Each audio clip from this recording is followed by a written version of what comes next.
নাও খাও খাও। হেভি হয়েছে আজ খাওয়াটা গো। ভালো হয়েছে না? ডিমের কারি, না হটপটে রুটি আছে, বের করে নেবো, করে নেবো। একসাথে বের করলাম না। খুব সুন্দর হয়েছে রুটিটা। ভালো হয়েছে। ডিমের কারি, হাতে গড়া রুটি, আর হচ্ছে বেগুন পোড়া। তুমি বেগুন পোড়া খাও না? না এবং করে খাই না। আমি আজকে দুপুরে ভাত খাইনি, জানো তো, সেটা জানি আমি। শুধু চানাচুর খেয়েছিল। বাহ, তার ঠান্ডা পড়েছে, ভাত খেতে আর ইচ্ছে করছে না। সেই তোমার যে শরীরটা ভালো আছে বেশ। হ্যাঁ, এটা ঠিক। ভালো আছে ডিমের কারিটা। চলো, রাতে ডিনার করছি আমরা।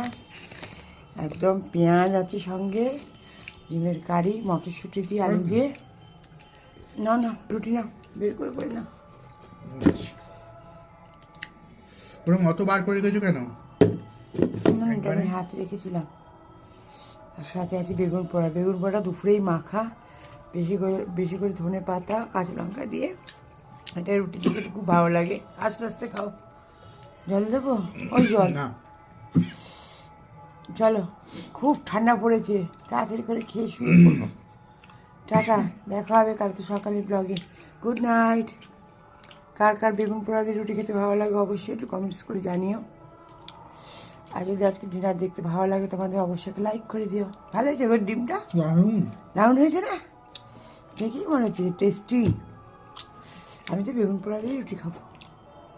গুড না, ডিমটাও নাইট। খাও।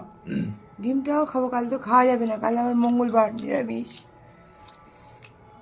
টাটা, চলো।